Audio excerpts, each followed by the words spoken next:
Invincible Episode 2 asks the real questions. Would you go to Tuna Town on a busty bass? I volunteer as tribute! Darling, it is better down where it's wetter. Take it from me that this episode is setting up a whole bevy of characters, events, and motivations for the rest of Season 2.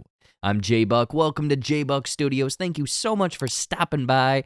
Throw on your bestest Geico Gecko costume as we get into Season 2, Episode 2 of... Kicking things off, we have Mark once again having to balance life and superheroing on top of his already poopy mood because his father hit him. Once again, Doc Seismic makes his seasonal cameo, but Mark is coming into his own and knocks that beach out like it's nothing. Now, I will say, I'm curious if Doc Seismic's gauntlets will somehow be combined with the monstrous fish roar later in the episode, just another piece of intel that Cecil may be collecting from behind the desk. The more interesting portion of this episode is Adam Eve. We learn from the Eve special that she is essentially more of a Captain Planet type, wanting to fix the world's problems, much like we see here with her helping clean up the Chicago mess, along with her building a park for the residents. However, she's slowly developing a god complex, thinking with her atom manipulating powers, she can do anything. But as we learn from the park that she created was on top of a sinkhole and many people were hurt from something that she thought would be for the better, but done without the necessary thought and precautions. Now, this same irrational god complex looks like it may be affecting Eve's parents. She learned that her dad was laid off, her parents are struggling, so she creates a 24-karat solid gold apple, telling them to sell it to get back on their feet. However, this is literally a representation of Adam, Eve, and the forbidden fruit. Her dad's name tag says Adam, she is Eve, and the forbidden fruit is the golden apple. So I'm saying in a future episode, something much like the park sinkhole is going to happen with her parents for trying to do what she thinks is good, but rather it's the temptation that's going to backfire in a bad way. Invincible's whole altercation with Darkwing 2 in Midnight City is a huge parody play on superheroes, Batman, and all of his tropes. Midnight City first gives off heavy WandaVision Westview vibes, but a city stuck in perpetual nighttime, even with the criminals running around and scared of Darkwing, feels like it's taken directly from the opening of 1989's Batman. Learning that Darkwing is actually Darkwing's old sidekick. We don't use that term. I mean, Nightboy, aka Robin, in the world of Batman. Darkwing 2, not to be confused with Darkwing Duck, even mentions how his suit utilizes an exoskeleton to help fight superheroes, which is maybe the most blatant jab at the Dark Knight Rises knee exoskeleton braces that seemingly can kick through brick walls. Anyway, Mark is tossed into the Shadowverse, an alternate dimension that links all of the shadows and darkness on Earth, containing dangerous monsters and so forth, an obvious play on Doctor Strange's Dark Dimension, but is quickly taken out by Nightboy and taken into custody for Cecil. Now sure, this is some direct inspiration, almost a beat for beat from the comics, but it's also potentially teasing Nightboy or Darkwing 2's return, especially with the upfront reappearance of Doc Seismic. In one of the later storylines from the comics, almost all of the heroes are captured by Doc Seismic and a bevy of underground beasts, with Darkwing 2 and an army of Reanimen busting in the front door to rescue everyone. That's what I'm loving about this show so far. Small, weird, minor teases completely paying off episodes, if not seasons down the road. My favorite part of this episode has got to be the Russ Livingston Martian in disguise. This was something that was teased at the end of the Mars episode from Season 1, with one of the Martians switching places with the astronaut who became the Sequid's leader, eradicating all of the other Martians. Obviously trying to blend in, living off of cold pizza and junk food like Eddie Brock's Venom, but soon learns about Martian Man of the Guardians of the Globe, how he was one of Earth's superheroes, motivating this Russ Livingston Martian to become the Shapesmith. Of course, a mix of Mr. Fantastic, DC's Plastic Man, and the 90s Stretch Armstrong toy, the Shapesmith was noticed by the Guardians, eventually becoming their friend and even member of the group. However, from what they're obviously teasing here, his cover is blown once the Sequids make it to Earth and try to take over. The The series looks to be going this way, adding another weirdo to the show, and I love all of his awkward, stretching and conversation, all of it. I love this stupid Shapesmith guy. Not only is Mark dealing with the lingering feelings about his now absent father, he's got to answer for his crimes as well, standing on Aquaman's cliff overlooking the magnificent ocean. Instead of participating in a never-ending sushi buffet, Mark has to fight a big ol' sea monster in a gladiatorial-like event. This entire sequence is switched up from the comics to be less archaic, like Aquaria mentioned before the fight. We're dealing with big, deep-sea creatures, so it's only fitting for the monster to have a decoy on its head like real-life lanternfish and other monstrosities in the depths. Now, the main takeaway from this fight is the frequency of the monster's scream.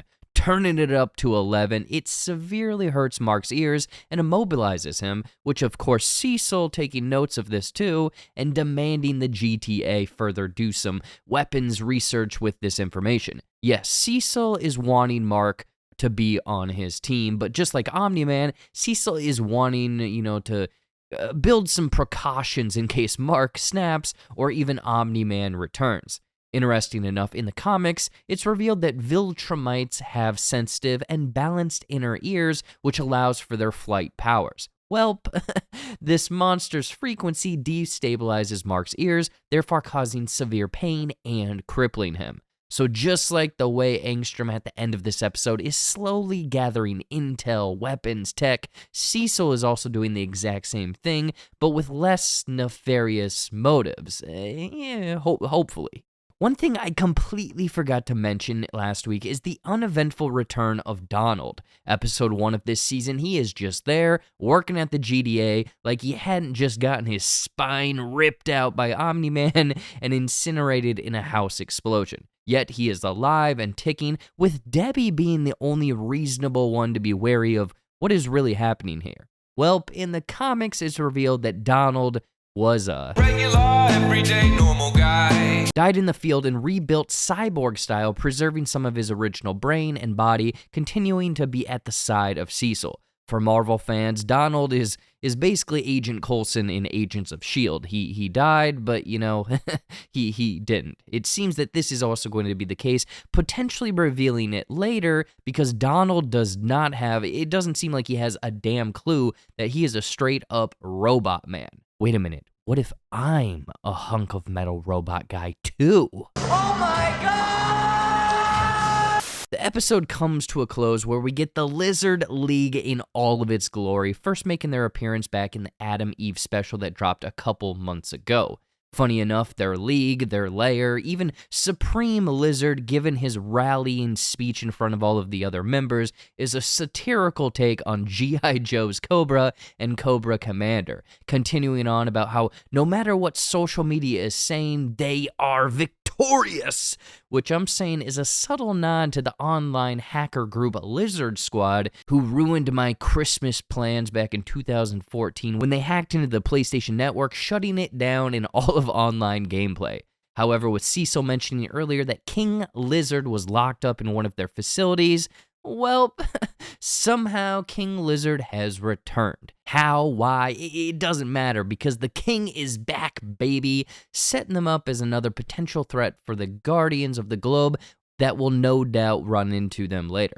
Now, there is a big confrontation between the two via the comics, with them changing, let's say they changed the landscape of the Guardians. So maybe a little tease here of what's to come in future episodes. Either way, it's so cute. It's so cute to see the little tiny scaly Prince Lizard all grown up from the Adam and Eve special. The post-credit scene gives us a better look at the new and improved multiversal jumping Angstrom Levy. Being the Kang the Conqueror of the invincible multiverse, Angstrom appears to have slowly made some technological advancements to his appearance with a Dune-like breathing apparatus and some sort of spinal implants. Now, last week we mentioned in the comics, Angstrom sought medical advancements from a race called the Technicians, and it's looking like he'll be slowly adding to his enhancements as the series continues. Anyway, we find Angstrom questioning a GDA-captured Mark, bargaining with him over information that led to his capture. Now, two things of note here. First is the different dimension that not only includes female versions of Cecil and Mark, but also a nice switch of the usual parking in back Pentagon sign, this time stating parking in front. But Angstrom appears to be going to any and all dimensions, slowly learning the weaknesses of Omni-Man and Mark. Learning some sort of experimental quantum bombs were the things to bring down Omni-Man. Interestingly enough, this points to quantum dots, aka smart atoms, which is later realized to be the molecular makeup of Viltrumite DNA in the comics. A little sus that Adam and Eve's powers deal with similar molecular makeup.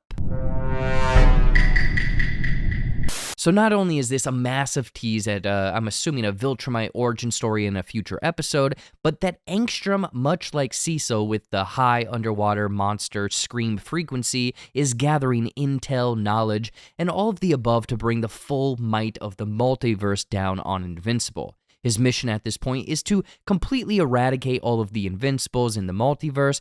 This is because in episode 1, he mentioned most of the time Mark teamed up with Omni-Man, meaning that an overwhelming amount of memories in Angstrom's big ol' brain are of the evils and horrors Mark and Omni-Man committed, rather than the good deeds in the few dimensions where the pair did not team up. Like a drunk man at 2 a.m. wandering the streets for pizza, Angstrom is a determined man on a mission, confused about his true purpose. Anyway, that is everything for episode 2. I'm really digging the small teases of future characters and all of the moving parts, like the inevitable Sikwib's invasion of Earth and Angstrom Levy's multiversal plan to completely f*** up Mark's life. Great, I love it. You gotta watch it if you aren't. But let me know all of your thoughts, feelings, and small details I may have missed in episode 2 in the comments below. Anyway, this month we're taking a break from the giveaway competitions, but the winners of our last Cross the Spider-Verse giveaway are on screen right now. So if that's you, message me on Twitter, Instagram, or Facebook at my respective handle. And if you haven't, please check out all of my other social media accounts for my Shorts and Clips YouTube channel, TikTok, Instagram, Facebook, everything. This will be your home for Invincible videos, so please subscribe to stay up to date on everything. Thank you again for watching, and we will see you in the next one.